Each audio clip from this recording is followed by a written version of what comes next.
Salut à tous et bienvenue sur ValetPL Multi-TCG. J'espère que vous allez bien. On se retrouve aujourd'hui pour vous parler d'un deck que vous attendiez, le deck Dracofeu sur Pokémon Pocket. Il n'a pas vocation à être le meilleur deck du format, mais ça reste le Pokémon qui fait le plus de dégâts si vous arrivez à setup votre Dracofeu dans la partie. Il n'y a aucun Pokémon qui lui résiste. J'ai eu la chance de piocher dans une pioche miracle le dernier Dracofeu qui me manquait, donc je vais vous présenter directement le deck. On fera d'abord une petite deck tech pour expliquer comment fonctionne le jeu, puis ensuite on partira faire quelques games. Avant de passer à la suite de la vidéo, je vais vous demander de laisser votre meilleur pouce bleu, de vous abonner à la chaîne si ce n'est pas le cas et de partager dans l'espace commentaire. Je vais aussi vous demander de me rejoindre sur Instagram. J'essaye de vous partager ma passion de la collection des cartes, que ce soit des cartes Pokémon, des cartes Magic, des cartes Dragon Ball Vintage. Globalement, tous les items liés à la collection de TCG. J'essaye de poster très régulièrement mes nouvelles acquisitions, mais aussi je vous fais des formats verticaux sur des items de ma collection à peu près toutes les semaines. Et pour fêter les fêtes de Noël, j'ai décidé de mettre en place un calendrier de l'Avent multi-TCG. Tous les jours du 1er au 24 décembre, j'ouvrirai une enveloppe dans laquelle il y aura une jolie petite carte que je vous présenterai directement sur Instagram. J'ai dit 24 cartes et non 25 parce que le 25 décembre, c'est pas moi qui vais gagner quelque chose, mais c'est vous. Je vous permets de gagner ce magnifique tapis, la belle carte. Pour ceux qui le connaissent, c'est tout simplement le playmat que l'on a designé pour le lancement de notre boutique TCG La Belle Carte. Il n'y en a que 1100 exemplaires dans le monde. Ils ont tous été vendus, ils sont tous sold out. Il nous en reste que 2 que l'on fait gagner à travers des concours. Et l'un des 2, c'est celui-là que vous pouvez gagner le 25 décembre sur le fameux reel. Tout sera notifié dans le reel en question. Voilà. Merci à tous ceux qui feront l'effort de passer sur Instagram, qui vont suivre entre guillemets ce calendrier de l'Avent et qui vont peut-être participer pour tenter de remporter ce magnifique tapis. Merci de m'avoir écouté. Maintenant, on passe directement à la vidéo. Bon, ici, on se fait un petit focus sur la version Dracofeu. J'ai enfin pu choper des Dracofeu dans mes boosters. Dracofeu, il fait quoi? C'est 180 PV, 60 dégâts avec l'attaque Slash et 200 dégâts avec l'attaque Crimson Storm. On va devoir défausser 200 énergies une fois qu'on l'utilisera, mais c'est pas très grave parce qu'on aura détruit n'importe quel Pokémon du jeu. Oui, il n'y a pas un seul Pokémon, même Venusaur ne va pas résister à ce Crimson Storm. Donc c'est l'avantage de jouer Charizard, c'est que si on arrive à lui attacher 4 énergies ou plus, on va globalement réussir à gagner la partie. Donc c'est un deck qui est très mauvais en early game parce qu'il va mettre beaucoup de temps à se setup. Mais par contre, si on arrive à tenir la distance, à temporiser un petit peu avec nos Sulfuras, voire à avoir des bons hits sur l'Inferno Dance, eh bien, dès qu'on aura chargé de Charizard, on devrait réussir à gagner le late game. Le jeu est très simple, on a la boucle Salamèche, Reptincelle, Dracofeu. Moltres, c'est le Pokémon avec lequel on veut start directement. Ça nous permet de faire Inferno Dance pour essayer d'avoir le plus d'énergie possible sur notre boucle de Dracofeu. L'idée étant de charger un Dracofeu sur notre banc jusqu'à ce que le Moltres, lui, soit capable, enfin, ait été capable, entre guillemets, de donner des énergies à Dracofeu. Et puis au moment opportun, on switch et on tue l'adversaire. À côté de ça, vu qu'on ne joue que, entre guillemets, 8 Pokémon, on a 12 trainers, ce qui nous permet de jouer tous les meilleurs trainers du jeu. La potion, la vitesse plus, la Pokéball, pardon. Le Pokéball, c'est un plat. C'est un plat fort sympa d'ailleurs, assez rafraîchissant. Et vous avez donc le carton rouge et les deux supporters, Sabrina et Recherche Professorale. C'est un deck qui est un peu sous-coté parce que les gens le trouvent parfois trop lent, mais en même temps, il a un côté assez inévitable quand ça se goupille bien, dans le sens où si tu ouvres avec ta main de départ un Moltres qui va quand même tanker 140 dégâts et qui en plus hit sur Inferno Dance et que tu arrives à assembler ta boucle relativement rapidement, le deck peut littéralement battre n'importe quel deck du jeu. Et donc ça en fait un deck qui est pas très consistant, soumis à la variance, mais qui a un plafond. Donc on distingue souvent le plancher et le plafond. Le plancher, c'est ce que fait le deck à son niveau minimal, et le plafond, c'est ce que fait le deck quand tout se passe bien. Eh bien, je pense qu'il a un des planchers qui est relativement bas par rapport aux autres decks du metagame. Par contre, il a un des planchers les plus élevés du jeu, c'est-à-dire que quand il fait ce qu'il est censé faire de manière extrêmement fonctionnelle, il est capable de détruire n'importe quel paquet. J'avais envie de tester ça, maintenant que j'ai réussi à ouvrir les cartes, donc on part directement sur Pokémon Pocket pour découvrir le deck Dracofeu. C'est parti. Donc là, on a le deck, il est là. Hop. On va se faire un petit affrontement. Directement. On se le fait en match événement. Drac au feu. Entamer le combat. Let's go.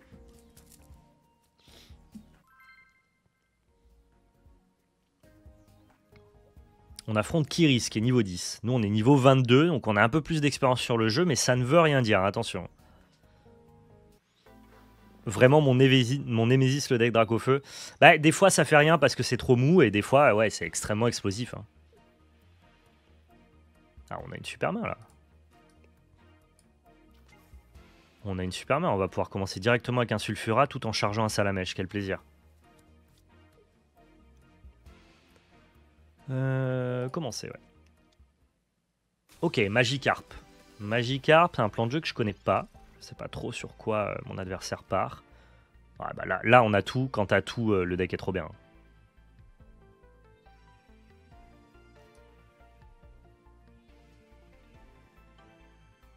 Je vais lui faire perdre une carte en main.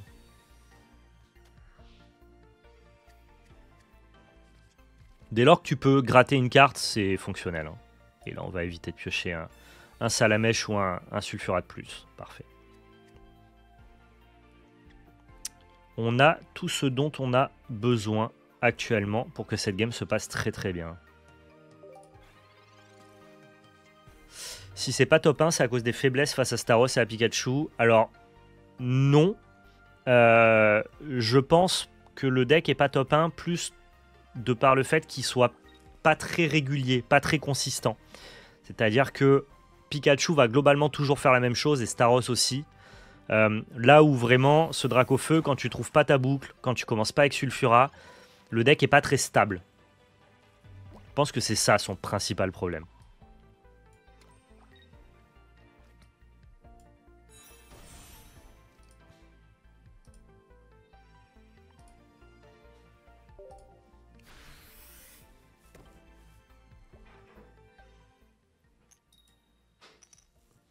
Ok, déjà on aura une énergie, donc ça c'est très bien.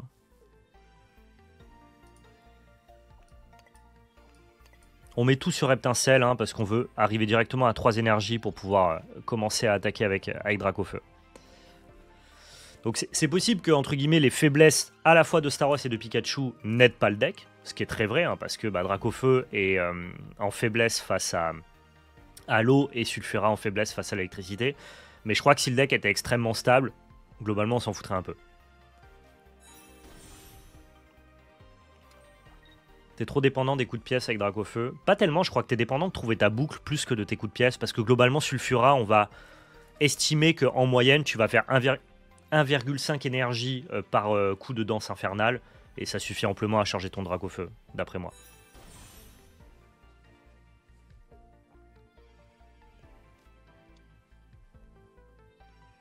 Ok, il y a un joli skin en face. Il est magnifique, ce petit Léviator.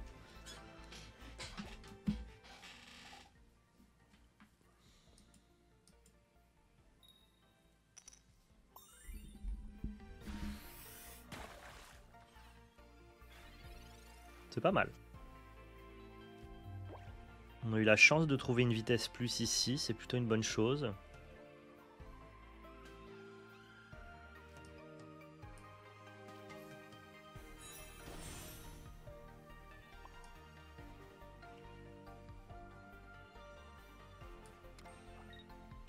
Je me demande s'il faut que je... S'il faut que je tape avec mon Drac au feu sur ce Poissy-Roi, ou s'il faut juste que je tank avec Sulfura et ensuite on fait venir Drac au feu et on gagne juste parce qu'on est capable de déchirer tout le monde.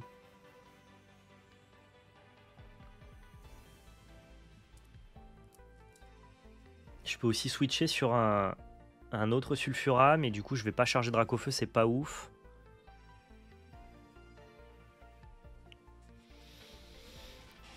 J'ai l'impression que dans le pire des cas, même s'il re-hit ici et qu'il tue mon Sulfura, derrière avec mon Drac au feu il pourra rien y faire. J'ai cette sensation là, donc je suis plutôt team on tente le tout pour le tout. Allez, allons-y.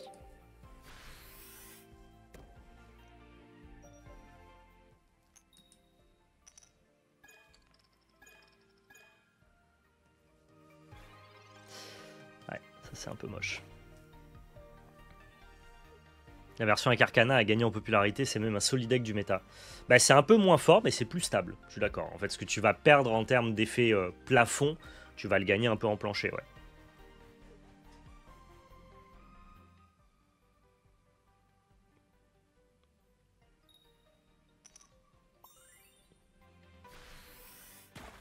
Oh, et lui, hit en plus. Quel enfer.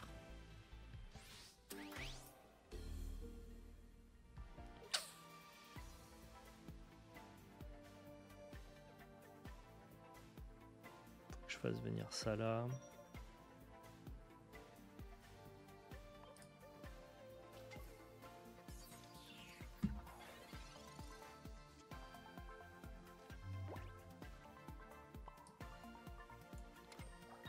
Faut vraiment qu'on le charge à 6 énergies, lui, pour être sûr de tout shot ses Pokémon.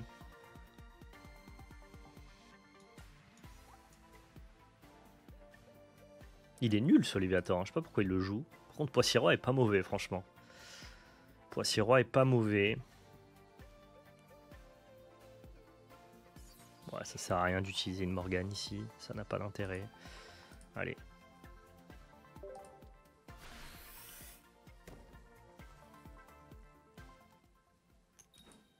Ouais, y a pas que sur Limitless que t'as les...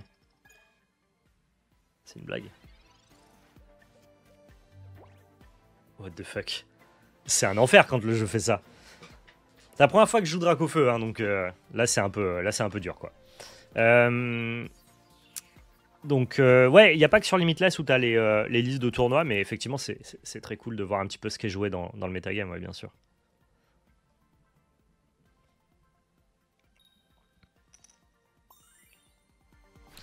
Attendez, on est d'accord que lui, il réussit tous ses lancers et moi je perds tous les miens?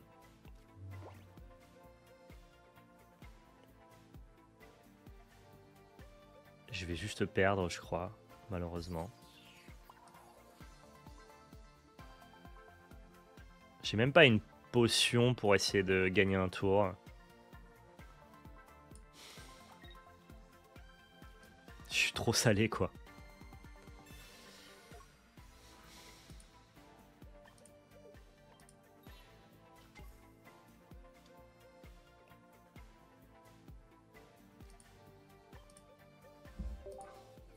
C'est l'algorithme? Ah, je me fais algorithmer peut-être, ouais. Ah, mais maintenant, le temps que je remonte à 4 énergies, est-ce qu'il va pas réussir à attraper mon Dracofeu? Non, je pense pas. Je crois qu'en vrai, ça devrait le faire. Ça devrait aller.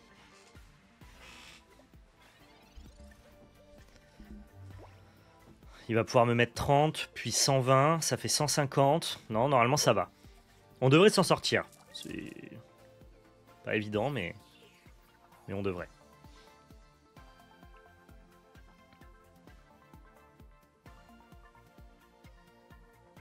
Ah, il doit jouer Ondine. Il a pas de chance de pas avoir trouvé Ondine. Ça rend son deck vraiment moins fort.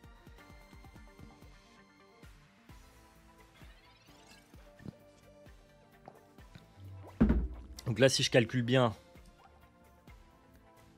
défausser au hasard une énergie du Pokémon actif de votre adversaire. D'accord. C'est marrant parce qu'Ultra Laser, historiquement, dans les jeux vidéo, ça met à plat ton propre Pokémon, ça met pas à plat le Pokémon de l'adversaire. Donc là, si je pète le Magikarp, lui derrière, il va me faire un Ultra Laser et j'ai perdu, quoi. Donc il faut pas que je pète le Magikarp. Pour qu'il puisse pas retreat. Sauf s'il a une vitesse plus, mais s'il a une vitesse plus, j'ai perdu. Quel enfer.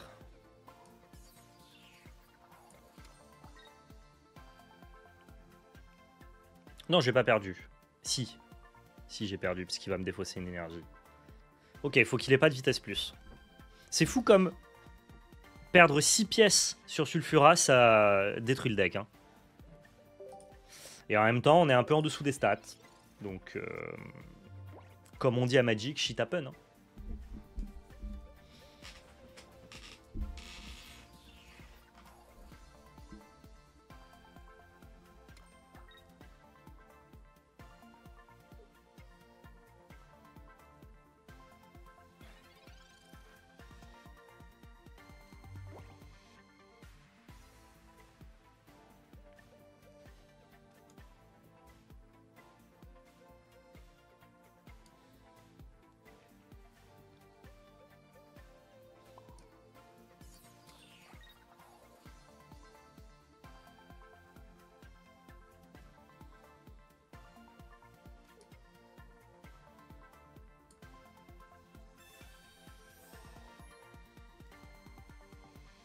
Là, je passe le tour. Il fait énergie sur Magikarp, Léviator. Je te mets 120, je te défausse une énergie et moi je tue Léviator. Par contre, s'il me fait switcher, j'ai perdu. Oh, quel enfer. S'il me fait... Ah, mais oui, ok. S'il me fait switcher sur Sulfura, je suis mort.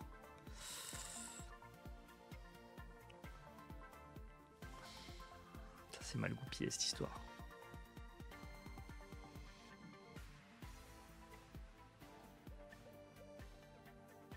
Il aurait fallu que j'ai... Non, qu'importe, en fait. Je crois que je suis échec et mat, quoi qu'il advienne. Et Morgane, ça sert à rien. Il va switcher avec son Léviator. Ça va même l'arranger.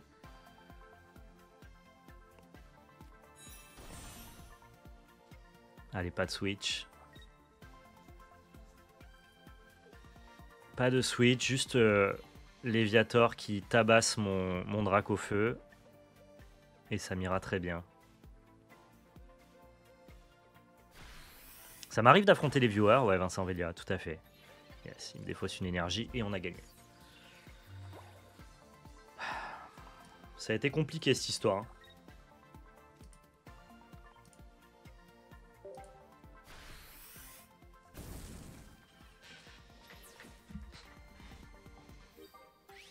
Ah mais non, mais je suis con, c'est pas un Pokémon X.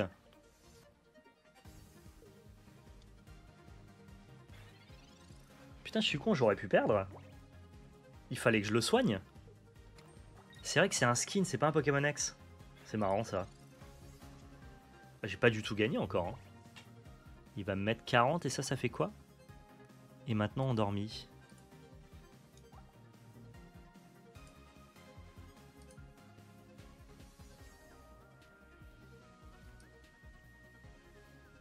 C'était pas prévu cette histoire. C'est bon, je vais juste le faire switcher.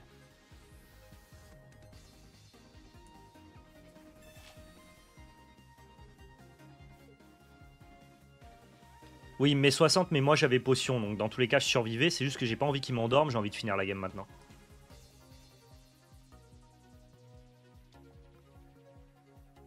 Et donc là... Hop, tout va bien se passer. Bon, elle a été compliquée pour pas grand chose cette game en vrai. Ah, il a abandonné. Ciao. Ok, c'était Moltres qui nous a pas beaucoup aidé. Hein.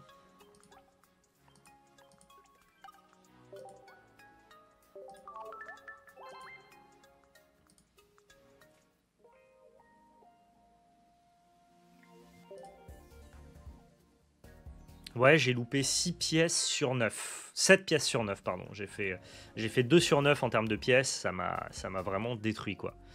Mais ça arrive. Après, encore une fois, quand tu joues ce deck-là, tu peux pas tellement t'en plaindre parce que tu as choisi justement de jouer un deck qui te soumet, entre guillemets, à la variance et à la chance. Même si on était très en dessous des stats, bon, bah, c'est le risque, quoi.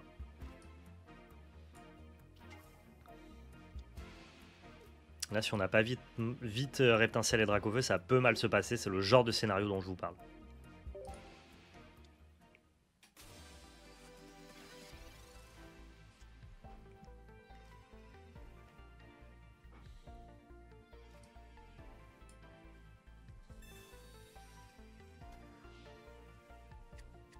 On va gagner une carte dans cet échange. Il en a repioché que 3.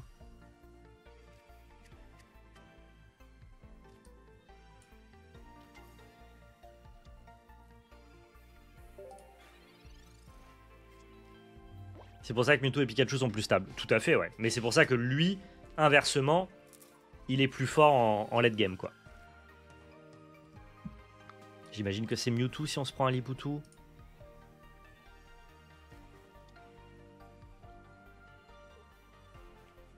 Il joue 2 Lipoutou? Non, je sais pas ce qu'il fait.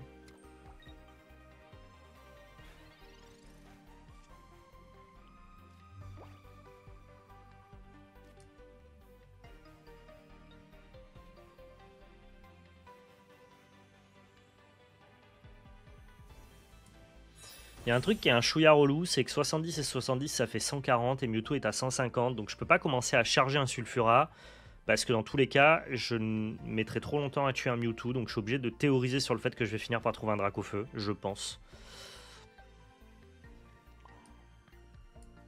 Parce que je me suis dit, j'aurais pu commencer à charger un Sulfura pour être sûr de pouvoir attaquer. Mais en vrai, je crois que c'est pas ouf. Par contre là, je veux bien le faire switcher pour qu'il puisse pas me faire une attaque psycho. Ça me dérangerait pas. En tout cas, qu'il perde un tour. Non, mais tu joues pas la carte qui rajoute les dommages dans Dracofeu. Ton Dracofeu tue n'importe quel Pokémon. Et comme le plan c'est de développer Dracofeu, t'as aucune incitation à jouer Auguste. Ouais, ça prendrait de la place pour rien dans ton deck, quoi.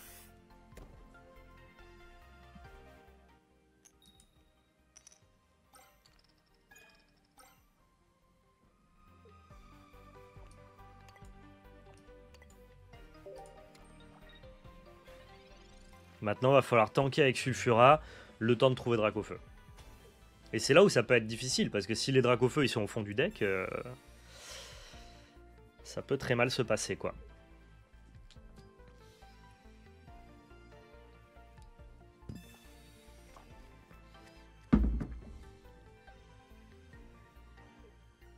Oui, pardon, c'est pas Auguste, pardon, je pensais à Giovanni, excusez-moi, vous avez raison, Eagle. Salut à toi.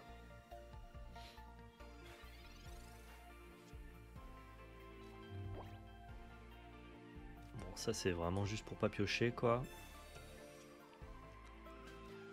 Pour pas repiocher un Salamèche.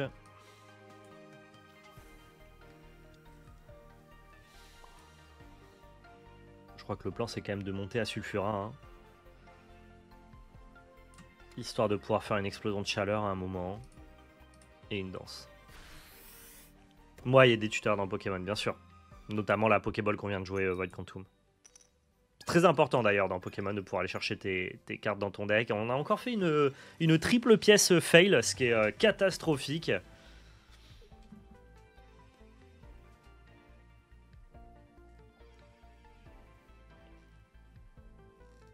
Bon, il a pas son garde-voir pour le coup, il fait pas grand-chose lui en face. Mais ça, ça va commencer à nous faire des dégâts psycho, hein. Chaque énergie qui est attachée au Pokémon actif. Donc là, il nous met 70 le Pouletto, il nous tue en 2 tours. Tout simplement.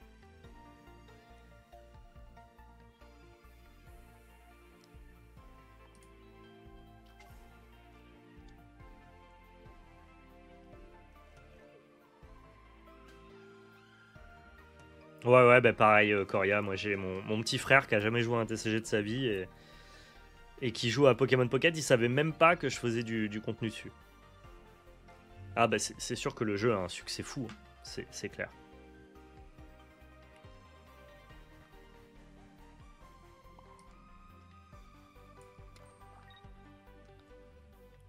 Et en fait voilà, là, toute l'idée maintenant ça va être de gagner du temps jusqu'à arriver à un Dracofeu. En 2 parties on voit bien tous les défauts du deck. Ouais mais c'est l'idée, hein, de toute façon. Et en même temps tu vois aussi sa capacité, tu vois genre sur la partie d'avant on avait tellement tout que si Sulfura faisait pas 2 sur 9 mais ne serait-ce que 5 sur 9 on aurait stomp le gars, tu vois. Je l'oblige à switcher ou pas? Quel est l'intérêt? Aucun, hein. Non.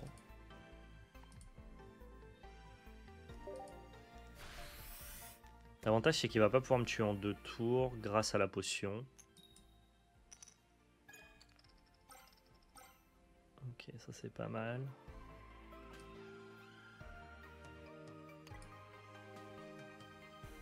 Est-ce que je dois diviser mes forces ou pas? Je crois pas.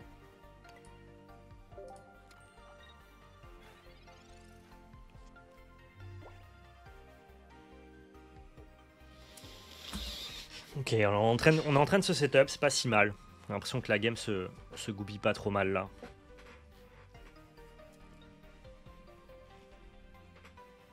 C'est un peu l'inverse du deck Mewtwo, parce que Mewtwo, il a besoin de sa triplette de cartes pour setup son Mewtwo, et c'est le Mewtwo qui attaque. Alors que toi, tu as besoin de ta triplette de cartes pour attaquer l'adversaire, mais ton setup, lui, est en une seule carte. Donc c'est un peu la version de Mewtwo inversée. La force de Mewtwo, c'est que lui, le temps qu'il soit setup, il peut quand même te faire des psychos à 50 pour 2. Quand même vraiment bien.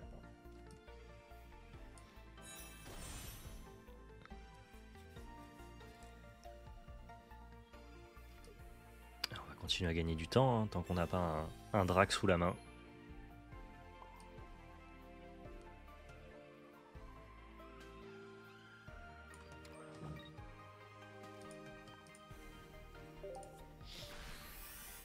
On va pas lui rajouter des énergies, comme ça le Liputu nous fait pas trop mal.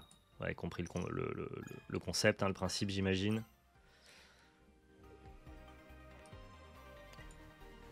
Et voilà, comme ça on se fait un énorme Reptincelle. Dès que Dracofeu arrive, on peut one-shot tout le monde.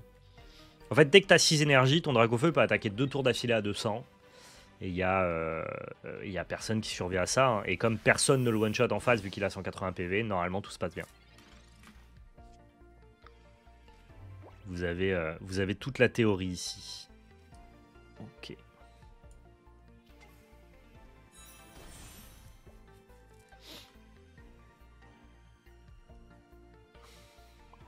Ah, je crois que c'est GG cette histoire. Hein.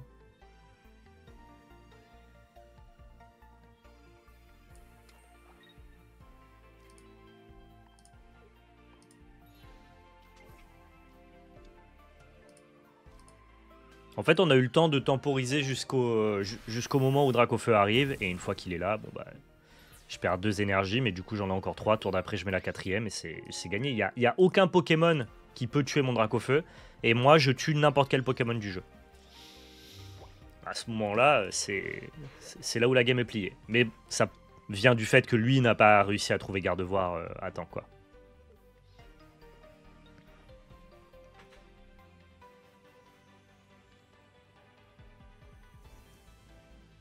Salut des mestes.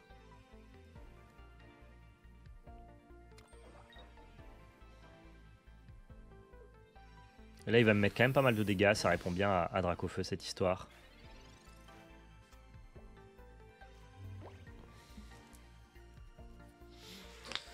Je vais tuer Liputu. Il va faire venir Mewtwo. Il pourra pas lui accrocher une énergie supplémentaire parce qu'il a que Tarsal. S'il avait Kirlia, là, j'aurais eu vachement peur parce qu'il aurait pu faire Gardevoir, énergie Mewtwo, setup Gardevoir. Je mets 150 à ton Dracofeu et là j'étais en PLS total, même si j'ai quand même un Sulfura derrière. Ça aurait été assez catastrophique. Là je vais pouvoir tuer le Liputu, il fait venir le Mewtwo, il me met que 50.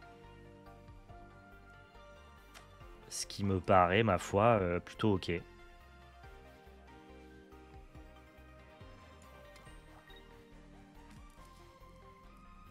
Par contre, je vais avoir du mal à tuer son Mewtwo, ça c'est clair.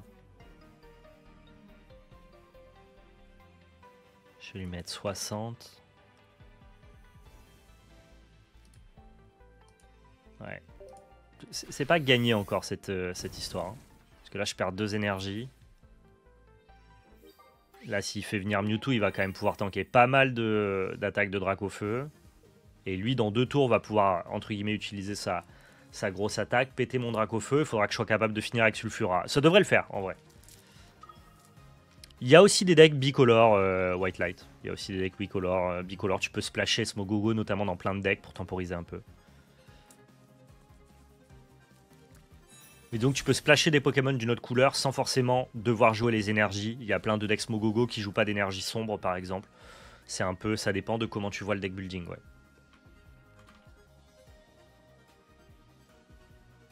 Dracofeu c'est quand même, genre, je pense que c'est assez faible contre Staros et Pikachu. Mais si t'affrontes beaucoup de Mewtwo, je pense que c'est un bon match-up contre Mewtwo.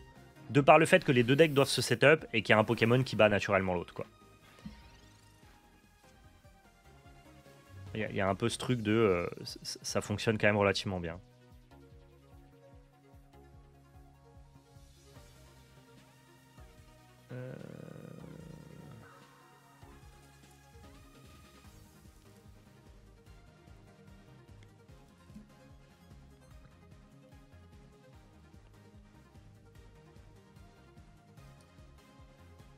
Déjà, on va lui faire jeter sa main, ce sera pas trop mal.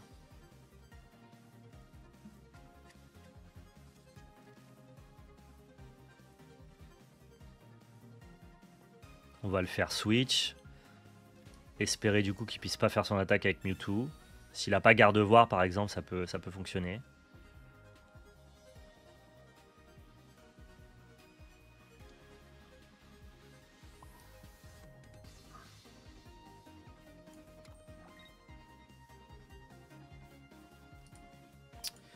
On va espérer que ça suffise.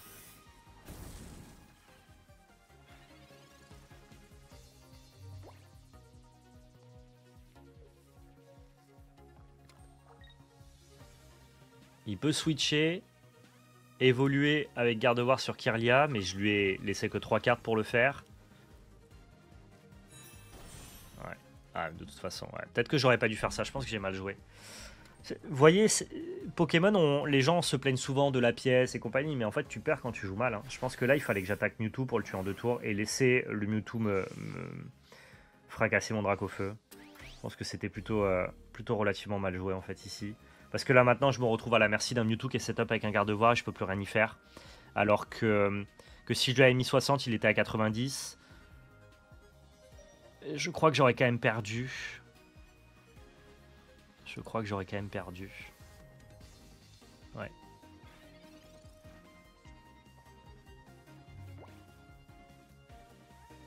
Ouais, il va me mettre 150. C'est échec et mat ici. Bien joué. On a mis trop de temps. Il a mis du temps, on a mis du temps aussi. Et finalement, une fois que Mewtwo il est là, c'est 150, 150, 150. Donc c'est un peu complexe quoi.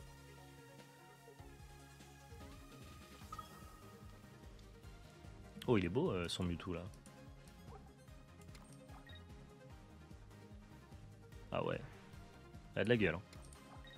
Il est mieux que le Mewtwo Gold. Le Mewtwo Gold, il est pas beau. Même, pareil, ce Mewtwo là est pas incroyable, je trouve. Bien joué. Son Liputu nous a fait pas mal de mal parce que, comme on est un jeu qui espère accumuler des énergies, bah le Liputu il te tape quand même relativement fort. Hein. C'est une bonne carte. Moi je vous l'avais dit quand j'ai présenté le deck Mewtwo, je vous ai dit que Liputu était plutôt une belle carte à mettre dans le deck.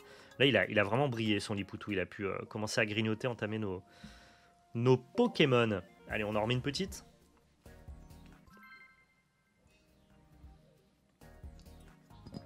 Effectivement, la couleur blanche, The White Light, c'est comme sur Magic, tout à fait.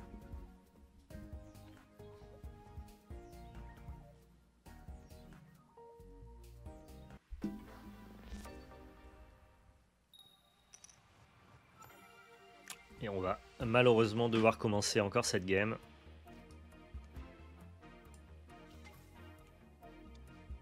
Là, c'est une main qui est pas très bonne parce qu'on n'a pas de Pokémon de base, donc du coup, on n'aura aucune cible à Danse Infernale, mais on a une recherche professorale, ce qui me laisse penser qu'on devrait réussir à trouver notre bonheur. Et on affronte Articodin. Si c'est un deck Staros, ça va être très complexe. Très complexe. Si c'est un deck Articodin, il met combien? Il met 10 dégâts sur les Pokémon de banc. Ouais, je saurais pas trop dire. Je saurais pas trop dire. On va commencer déjà. Je pense que c'est pas des bons match-up, mais.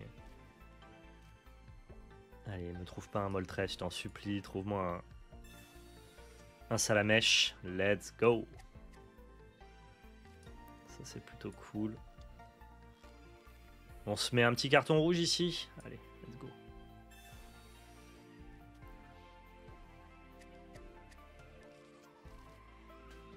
Ah, c'est vraiment genre les oiseaux légendaires. Sulfura contre Articodin, c'est stylé.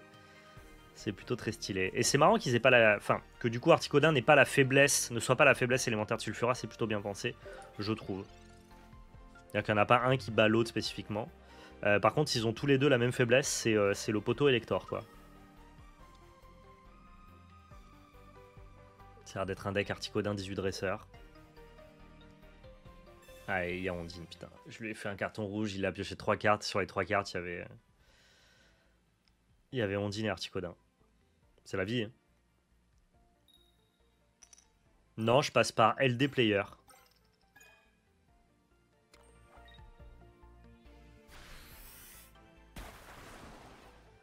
Ouais, bon là c'est, vous l'avez compris, déjà échec et mat.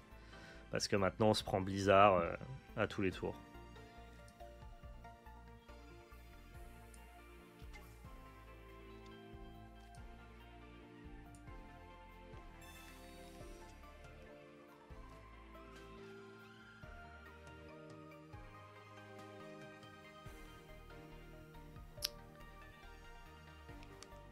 J'ai même pas d'intérêt à sauver, à mettre une potion sur Sulfura parce que je me fais quand même one shot.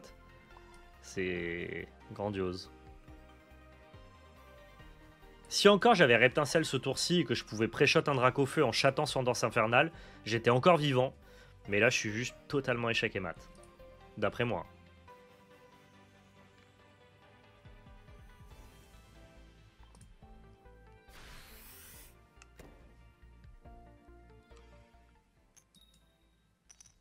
Ah là, il nous a fait la meilleure sortie de son jeu. Ondine, triple énergie, bon bah...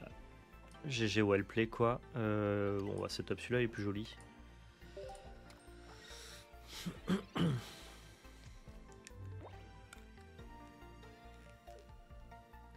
En plus, il a 60 PV, donc c'est même un peu mieux pour le coup.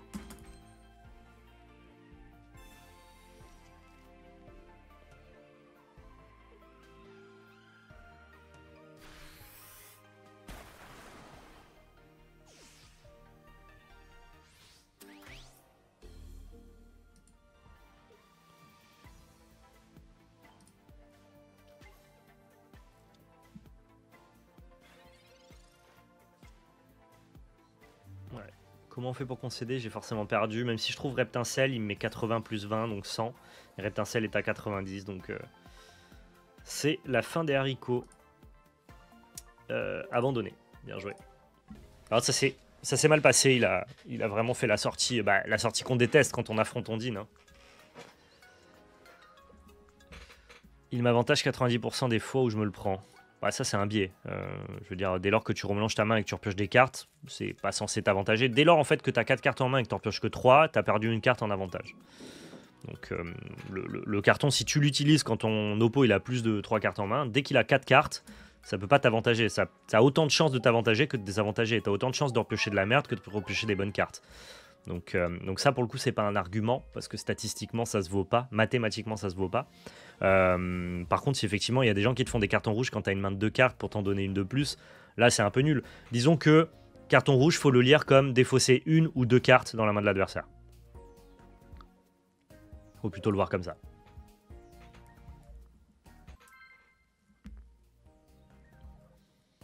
Comme on n'a pas non plus pléthore d'items qui sont très très bons, en fait, il n'y a pas beaucoup mieux à jouer que ce carton rouge quand même, on l'aimerait pas. Dans les decks qui ont la place de jouer 12 à 14 dresseurs, je parle. Aïe aïe aïe. Ah, là, tu vois, quand tu commences sans Moltres, c'est là où c'est un peu complexe.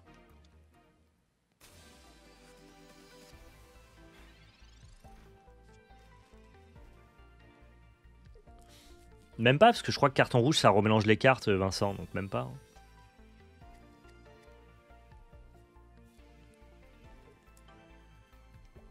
En fait, vous pouvez pas l'aimer, mais c'est une vision de l'esprit, quoi. Il va autant vous avantager que vous désavantager, lisser sur un grand nombre de games. Par contre, si quand t'as 4 cartes, t'en pioches que 3, bah ton adversaire, il a fait du plus 1, t'as fait du moins 1. Enfin, voilà, c'est juste ça qu'il faut prendre en compte. Tu vois, là, il a 4 cartes. J'ai autant de chances de l'avantager que de le désavantager, statistiquement. Mais comme il a 4 cartes, je vais lui mettre un coup de carton rouge. Voilà, faut pas juste voir plus... faut pas voir plus loin que ça. Tu vas souvent retenir les moments où ça t'a avantagé, peut-être plus que que les moments où ça t'a désavantagé ou inversement, donc il n'y a pas trop de vérité là-dessus. On va devoir perdre un tour de setup pour faire venir Sulfura, mais on va le faire.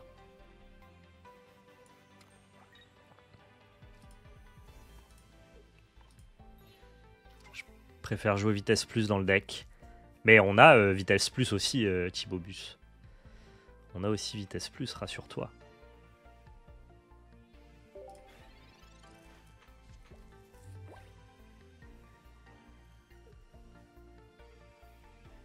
Bah bien sûr Vincent, mais il faut pas réfléchir beaucoup plus que ça, à moins que tu rentres dans des games très compétitives où tu connais exactement le plan de jeu de l'adversaire, que tu es capable de lire sa main, que tu as retenu les séquences de tuto qu'il a fait avant, et auquel cas ton carton rouge il peut avoir beaucoup plus de valeur en late game. Moi je trouve qu'en early game c'est 4 cartes, ok t'en perds une, ciao. Et ça suffit amplement à ce que la carte soit fonctionnelle. Ok, on a perdu un tour, mais on a notre setup Dracofeu qui arrive, donc c'est plutôt très bien. Et lui en face il est plutôt timoré. Hop là, 5 cartes, tiens, prends-toi un carton rouge. Et là, que je l'avantage ou que je le désavantage, pardon, c'est juste 2 cartes en moins dans sa main, c'est tout. Et c'est comme ça que vous devez le lire.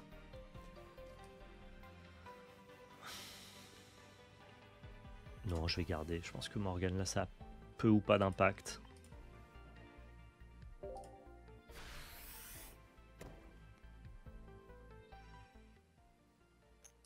Bah, je joue vitesse plus aussi, ça me paraît important, ouais.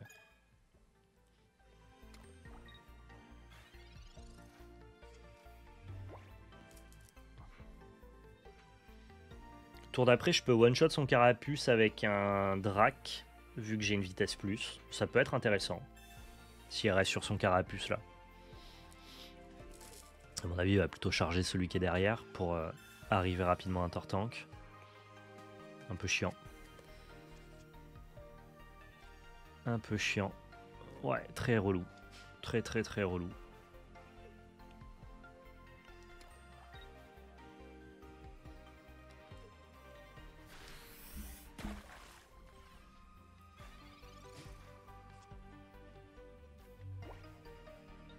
On va quand même pouvoir détruire le carapuce.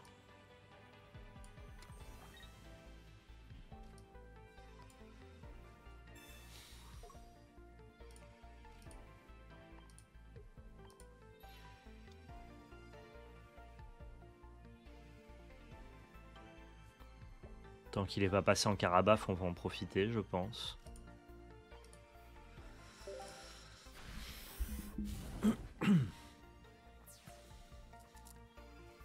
Là, au moins, il a perdu deux énergies dans cette situation-là. Je sais pas pourquoi il lui a mis 2 énergies. C'était beaucoup mieux de commencer à setup ce carapuce-là.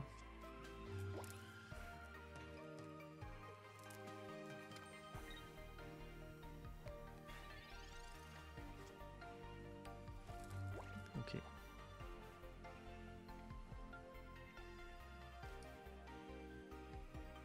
Ouais, ça va très bien se passer ici. Dans le sens où je vais pouvoir lui proposer la 4e énergie, mais je vais pas avoir besoin d'utiliser parce que là je vais faire un Morgane que j'ai bien fait de garder justement, plutôt que de le jouer les tours passés où ça avait peu d'impact, ce qui va me permettre de tuer le carapuce et de lui faire perdre encore une énergie dans l'équation. Votre adversaire abandonné. Et c'est là où il y a quand même beaucoup de gens, on en a parlé dans notre podcast multi-TCG avec PL, il y a beaucoup de gens qui se plaignent entre guillemets de le jeu c'est juste un dice roll où tu commences pas, où tu dois chatter sur tes pièces. Moi je l'ai dit, je le répète, je perds la plupart de mes games parce que j'ai mal joué ou parce que j'ai joué un dresseur au mauvais tour ou parce que j'ai mis une mauvaise énergie sur le mauvais Pokémon. Ça m'arrive de perdre parce que mon oppo n'a pas commencé ou ça m'arrive de perdre parce que j'ai le mauvais match-up. Mais ça, c'est l'histoire des TCG. Faut pas jouer au TCG si on n'accepte pas ça. Je trouve que le jeu, il est un peu plus intéressant et complexe que ce que, entre guillemets, le public plus casual laisse entendre sur Internet. Il y a quand même une vraie partie stratégique, une vraie partie de réflexion, une conservation de tes dresseurs, une gestion de tes énergies qui, pour un jeu téléphone, ma foi, est quand même satisfaisant. J'ai quand même l'impression que tu perds la partie quand tu fais des bêtises, plus que quand ton oppo, il commence pas. À méditer, ça sera la fin de cette vidéo. J'espère que ce deck Dracofeu vous a plu. N'hésitez pas à me le dire dans l'espace commentaire. On se retrouve pour toujours plus de contenu multi-TCG et de contenu TCG Pocket. Merci à tous, prenez soin de vous. Et surtout, n'oubliez pas, c'était de la belle magie. Ciao tout le monde!